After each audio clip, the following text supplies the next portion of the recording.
Hi everyone, how's it going? Welcome to the day 14 of our Learn Ethical Hacking in 30 Days series। और आज हम बात करेंगे exploits की। पिछले कुछ वीडियोस में हमने देखा कि कैसे हम स्कैनिंग परफॉर्म कर सकते हैं अपने टारगेट सर्वर पे। स्कैनिंग के बाद हमने वल्नरेबिलिटी स्कैनिंग को देखा और उसमें हमें कई वल्नरेबिलिटीज़ मिली नेसेस की मदद से।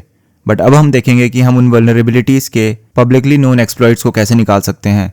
इसके लिए हमारे पास कुछ वेबसाइट्स हैं और एक कमांड लाइन टूल है जिसकी मदद हम ले सकते हैं। तो सीधा चलते हैं अपनी काली मशीन में और देखते हैं कि कैसे हम एक्सप्लॉइट्स फाइंड कर सकते हैं कंसर्न वल्नरेबिलिटीज़ के। ऑलराइट, सो मैं आ गया अपनी काली मशीन में यहाँ पे और मैंने एक nmap स्कैन परफॉर्म किया था इस पर्टिकुलर आईपी एड्रेस में। तो ये मेटास्प्लॉइटेबल 2 मशीन की आईपी एड्रेस है और यहाँ पे मुझे कुछ ओपन पोर्ट्स और उनके रिलेटेड कुछ सर्विसेज यहाँ पे रन करती हुई मुझे दिख रही हैं।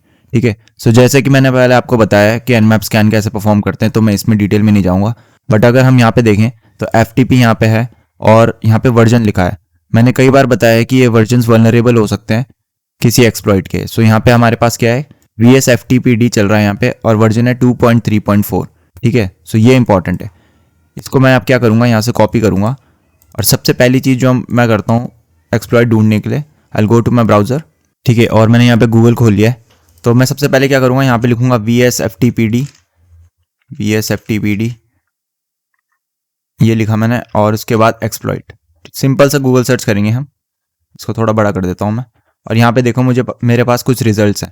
ठीक है, सो पहला रिजल्ट है मेरे पास Rapid7 का, इसको मैं खोल लेता हूँ, और दूसरा रिजल्ट है मेरे पे ExploitDB का। ठीक है, अब Rapid7 जो कंपनी है या जो वेबसाइट है, ये मेटास्प्लॉइट वालों की वेबसाइट है जिन्होंने मेटास्प्लॉइट बनाया है।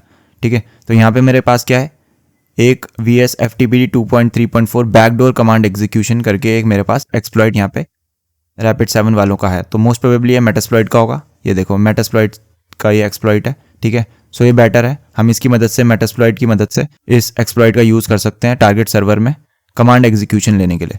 तो ये मॉड्यूल क्या करता है, this module exploits a malicious backdoor that was added to the VSFTPD download archive. This backdoor was introduced into this particular zip file या tar file archive between June 30, 2011 और July 1, 2011।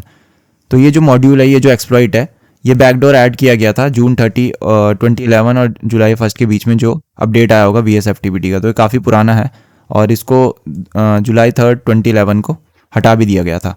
लेकिन ये पर्टिकुलर सर्वर क्या चला रहा है, ये vulnerable version चला रहा है VSFTPD का। ठीक है, सो ये एक वेबसाइट होगी, इससे तुम मेटास्प्लॉइट मॉड्यूल यहाँ से इसको डायरेक्टली यूज़ कर सकते हो। इसको हम आगे देखेंगे। एंड नेक्स्ट है हमारे पास एक्सप्लॉइट डेटाबेस। तो ये काली लिनक्स के जो डेवलपर्स हैं उनके द्वारा इसको मेंटेन किया जाता है और ये one of the best sites है अगर आपको पब्लिक एक्सप्लॉइट्स देखने हैं या ढूंढने हैं। ठीक है, तो हमारे पास सेम यहाँ पे VSFTPD 2.3.4 बैकडोर कमांड एग्जीक्यूशन, यहाँ पे कुछ डिटेल्स मिल जाती है हमारे पास। सो EDB ID मतलब एक्सप्लॉइट डेटाबेस की ID। सो 49757। सो सारे एक्सप्लॉइट यहाँ पे एक ID से रिप्रेजेंट होते हैं। उसके अलावा हमारे पास यहाँ पे इसका CVE नंबर है। ठीक है, तो CVE नंबर क्या होता है, तो CVE की फुल फॉर्म होती है कॉमन वल्नरेबिलिटीज एंड एक्सपोजर। इसका मतलब यह है कि जब भी कोई एक्सप्लॉइट ढूंढा जाता है किसी सिक्योरिटी रिसर्चर द्वारा, तो उसको एक तरीके से हम क्लासीफाई करते हैं, एक नंबर दे देते हैं उसे ताकि हम उसको आइडेंटिफाई कर सकें। ठीक है, तो यहाँ पे इसका CVE नंबर क्या है, 2011-2523। तो CVE नंबर इस तरीके से दिया जाता है। सो CVE ऐसे लिखा होता है, CVE डैश, उसके बाद कौन सी डेट को ये मिला है, मतलब कौन से ईयर में मिला है, 2011 में, और 2523। सो 2011 में इसका जो नंबर होगा वो होगा 2523। ठीक है, ऑथर है इस एक्सप्लॉइट का ये हरक्यूल SRD या वटएवर, मुझे नहीं पता इसको कैसे प्रोनाउंस करते हैं। एंड टाइप है इसका रिमोट। सो अलग अलग तरह के एक्सप्लॉइट होते हैं हमारे पास, रिमोट एक्सप्लॉइट होते हैं, लोकल एक्सप्लॉइट होते हैं। ठीक है, तो रिमोट मतलब जिसको हम रिमोटली ट्रिगर कर सकते हैं कहीं पे भी बैठे हुए। प्लेटफॉर्म है इसका यूनिक्स। सो लिनक्स या यूनिक्स पे काम करेगा ये। ठीक है, तो यहाँ पे प्लेटफॉर्म भी पता लग जाता है आपको, विंडोज़ के लिए है या किसी पर्टिकुलर टेक्नोलॉजी के लिए है। डेट कब डिस्क्लोज हुआ था या डेट कब एडिट किया गया है इसका, 2011 में आई थिंक इसको ऐड किया गया है। EDB verified. सो नेक्स्ट हमारे पास EDB वेरीफाइड। सो जो भी एक्सप्लॉइट डेटाबेस में सबमिट किए जाते हैं रिसर्चर द्वारा, उनको जो एक्सप्लॉइट डेटाबेस के जो मेंटेनर्स हैं उसको वेरीफाई करते हैं उस एक्सप्लॉइट को, उस POC को, और उसके बाद उसको ये रेटिंग देते हैं, ये टिक जो आप देख रहे हो यहाँ पे, तो इसका मतलब ये वेरीफाइड है। फिर यहाँ से आप एक्सप्लॉइट को डाउनलोड कर सकते हो या फिर इसका व्यू रॉ कोड देख सकते हो। ठीक है, सो अगर मैं इसको कोड देखूँ तो यहाँ पे पाइथन स्क्रिप्ट है जिसका यूज़ हम ले सकते हैं। ठीक है, सो पाइथन ये यूज़ कर रहा है और ये, तो इसके लिए आपको थोड़ी सी पाइथन समझ में आनी चाहिए, थोड़ा सा प्रोग्रामिंग नॉलेज होना चाहिए आपको अगर आपको एक्सप्लॉइट समझने हैं। बिकॉज जब भी आप पेनिट्रेशन टेस्टिंग करते हो और अगर आप गलत एक्सप्लॉइट टारगेट के ऊपर फायर कर देते हो, मान लो उस एक्सप्लॉइट में कोई बैकडोर हो, ठीक है, तो सिस्टम क्रैश हो सकता है या फिर और डैमेजेस हो सकते हैं सामने वाले टारगेट के ऊपर, ठीक है। सो आपको ये समझ में आना चाहिए कि क्या कर रहा है। इस पर्टिकुलर केस में ये आई थिंक ये FTP से कनेक्ट हो रहा है, ठीक है, और एक कमांड शेल प्रोवाइड करा रहा है हमें, दैट्स ऑल, ठीक है। तो इस तरीके से आप क्या है, Rapid7 अगर आपको मिलता है तो वेल एंड गुड है, आप मेटास्प्लॉइट का यूज़ कर सकते हो अगर Rapid7 की वेबसाइट में एक्सप्लॉइट लिस्टेड है, ठीक है। और एक्सप्लॉइट डेटाबेस को आप सर्च कर सकते हो, तो एक्सप्लॉइट डेटाबेस को आप यहाँ से डायरेक्टली भी कर सकते हो। यहाँ देखो ये बुक मार्क हुआ रहता है अगर आप काली लिनक्स यूज़ कर रहे हो। मैंने गूगल डॉकिंग वाली वीडियो में भी आपको दिखाया था, ठीक है। सो यहाँ पे अलग अलग एक्सप्लॉइट है, देखो OpenSys 9.1 SQLi ऑथेंटिकेटेड, अलग अलग टेक्नोलॉजी के रिगार्डिंग आपको एक्सप्लॉइट्स मिल जाएंगे यहाँ पे, तो आप यहाँ आके भी सर्च कर सकते हो, ठीक है। तो ये एक आपके पास रिसोर्स हो गया। Rapid7 आपको दूसरा रिसोर्स बता दिया मैंने। गूगल तो सबसे बड़ा रिसोर्स है ही, एंड एक रिसोर्स है आपका GitHub, ठीक है। सो यहाँ पे GitHub के भी आपको दिख रहे होंगे, जैसे यहाँ पे हेल्सेंडर का है एक, बट मैं जनरली क्या करता हूँ, अगर मुझे कोई एक्सप्लॉइट नहीं मिल रहा है एक्सप्लॉइट DB में या Rapid7 में, सो आई टाइप GitHub इसके आगे, तब जो मुझे रिजल्ट दिखाएगा वो मोस्टली GitHub के दिखाएगा यहाँ पे। सो देखो यहाँ पे मैंने एक खोल रखा है ये वाला। सो ये क्या है, GitHub में किसी ने एक्सप्लॉइट डाला है किसी रिसर्चर में। अब जब भी आप GitHub से एक्सप्लॉइट डाउनलोड करोगे आपको कुछ चीज़ें ध्यान में रखनी है। पहली चीज़ है यहाँ पे स्टार। सो यहाँ पे 17 स्टार है, तो मे बी इसको किसी ने वेट किया होगा, नहीं तो मैंने क्या बोला आपको, जो भी मेन एक्सप्लॉइट की फाइल है डाउनलोड करने से पहले आप उसको एक बार ढंग से देख लें, ठीक है। अगर आपको पाइथन आता है, जैसे पाइथन में लिखा गया है, तो आपको समझ में आ जाएगा कि एक्सप्लॉइट काम क्या कर रहा है। आप कोई भी रैंडम एक्सप्लॉइट GitHub से ना उठाइएगा, क्योंकि एक्सप्लॉइट DB में most of the time in exploit को वेरीफाई किया जाता है, बट GitHub में कोई भी उठा के अपना एक्सप्लॉइट डाल सकता है। तो अगर आपने गलत एक्सप्लॉइट चला दिया अपने सिस्टम में या सामने वाले के सिस्टम में, तो या तो आपका सिस्टम हैक हो जाएगा या सामने वाले का सिस्टम क्रैश हो जाएगा या उसके साथ कुछ गलत हो जाएगा, ठीक है।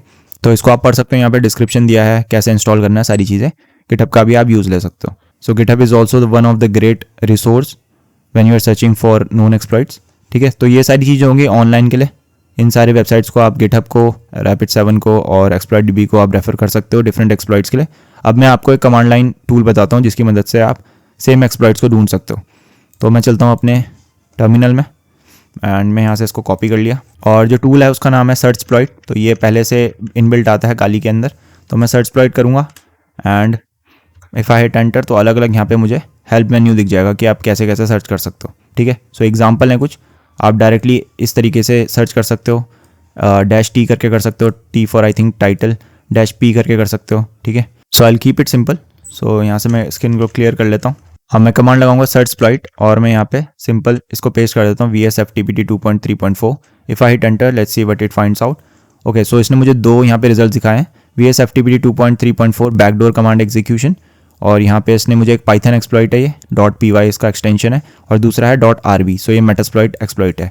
सो जो दो एक्सप्लॉइट हमने ऑनलाइन देखे थे, एक ये एक्सप्लॉइट डेटाबेस वाला जो कि पाइथन स्क्रिप्ट थी, एंड Rapid7 वाला जो कि मेटास्प्लॉइट मॉड्यूल था, ये दोनों इसने निकाल के दे दिए हैं। एक्चुअली में जो सर्चप्लॉइट है वो आपका एक्सप्लॉइट DB का ही ऑफलाइन वर्जन है, ठीक है। तो आपके पास मान लो कहीं पे इंटरनेट नहीं है, ठीक है, और आपको काली यूज़ करनी है, तो आप और अगर आपको जल्दी ढूंढना है एक्सप्लॉइट तो आप सर्चप्लॉइट का यूज़ कर सकते हो, बिकॉज आप ऑनलाइन जाओगे फिर वहाँ पे सर्च करोगे फिर वेबसाइट में देखोगे, it takes a lot of time. इससे बेटर है कि आप यहाँ पे सर्च करो सर्च एक्सप्लॉइट से, और आपको ऑफलाइन यहाँ पे एक्सप्लॉइट दिखा देगा ये। आपको कुछ नहीं करना है, फिर यहाँ से इसको कॉपी करना है, और उसके बाद हम कमांड लगाएंगे सर्चप्लॉइट -M फॉर मिरर। सो हम यहाँ से इसको कॉपी करना चाहते हैं अपनी करंट डायरेक्टरी में, और यहाँ से मैं इसको पेस्ट कर दूंगा, ठीक है। तो ये ओवरराइट के लिए बोल रहा है, आई थिंक मैंने इसको पहले कर रखा होगा, तो Y दबा देता हूँ मैं, और कॉपी टू, ये एक्सप्लॉइट यहाँ पे आ गया। तो अगर मैं अब इसको व्यू करूँ इस एक्सप्लॉइट को, let's view it with mouse pad, and 49757 है इसका नाम। तो यहाँ पे देखो ये एक्सप्लॉइट यहाँ पे इसने कॉपी कर दिया, सेम एक्सप्लॉइट है जो आपका एक्सप्लॉइट DB में था, ठीक है, सेम एक्सप्लॉइट ये वाला, तो यहाँ पे इसने कॉपी कर दिया। तो आप सर्चप्लॉइट का यूज़ कर सकते हो, it is a great tool, और मैं काफ़ी यूज़ में लेता हूँ इसे जब भी मुझे एक्सप्लॉइट ढूंढने होते हैं। सो आई होप आपको समझ में आया होगा। तो अगर वीडियो पसंद आई है तो इसे लाइक मारो, कोई चीज़ समझ नहीं आई तो आइदर कमेंट हियर और message me on Instagram @inventyourshit, and also subscribe to this channel. मैं मिलता हूँ आपको अगली वीडियो में, बाय बाय।